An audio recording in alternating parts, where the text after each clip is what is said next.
Oh, I got cut off. My video like did something weird. I don't know. My phone did something weird. I think I need to turn it off and reboot it. Anyway, but the main thing I wanted to talk about was just the fact that, like I said, I've been having a lot of issues with the whole, having being part of a system and meditating and being part of a meditation group and all that. But the reality is it's really just for yourself. And the group thing is something you can be involved with or not, and I choose not to be involved with it. I don't need that. I don't want that.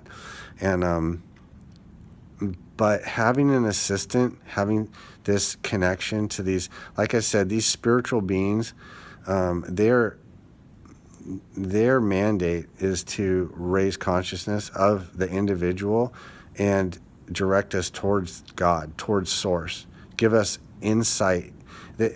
It's like I look at it like a trainer. You can go to the gym and you can work out on your own, and you can have good results.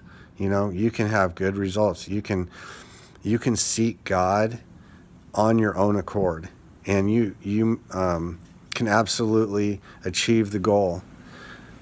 But it's a lot easier if you go to the gym and you have someone who can show you how to properly use the weights and show you how many reps to do and what your goal is. And, if your goal is to gain weight or your goal is to lose weight, like what kind of workout program to do. I mean, it's an expert opinion. Now, there's a lot of bad expert opinion, so we have to use discernment. But if you do something and you're seeing results, like you're working out, like I'm working out, and I'm 50 years old, and I've been working out for about, I say about a year, but I didn't really get my weight set up till it's probably been about 9 months.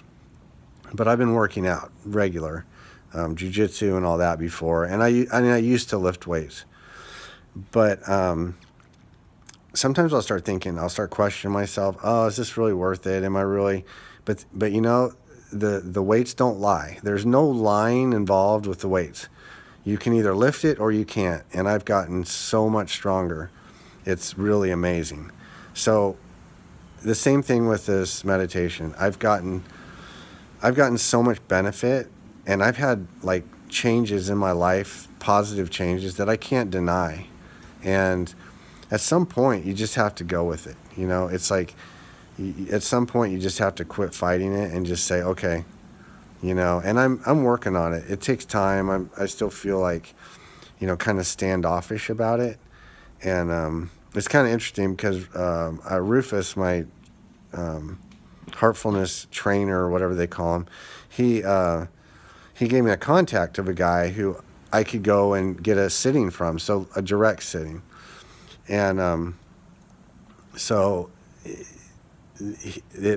I don't know what happened, but I got the contact info, and I waited a while to send him a contact, but I sent him a message, and I've never heard back, and I don't know why that is, but I think it's kind of good because maybe I just wasn't ready for that yet.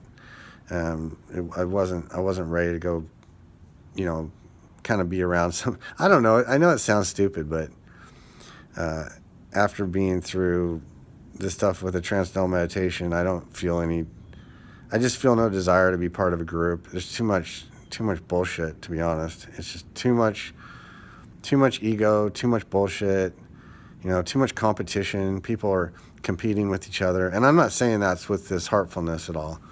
I'm just saying that was my experience with the TM thing, or with anything, even like a yoga class, people are just in competition all the time. It's like we've been conditioned to compete. We can't just go be and just go do. We have to turn it into some kind of fucking competition. I've noticed that, you watch these reality shows, and it's just like, they're having a cook-off, They can't just make some nice food and make nutritious, beautiful food for people to eat to nourish their bodies. It's got to be a countdown, and we got to hurry, and we got to stress, and we got to create all this stress. And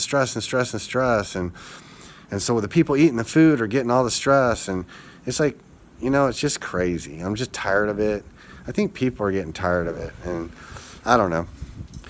ton of TV. My wife watches it all the time, and it's like I just feel stressed watching it. It's like the food they cook is cool, but it's a competition, you know. And then they got little kids doing it. They got little kid chefs that are, you know, 8, 10 years old, 12 years old, and they're like, you know, stressing out and hell, man. I mean, the kid's amazing. They can cook. I mean, you know, my kids can open a can of tomato soup. That's about it. And these kids are like making gourmet food.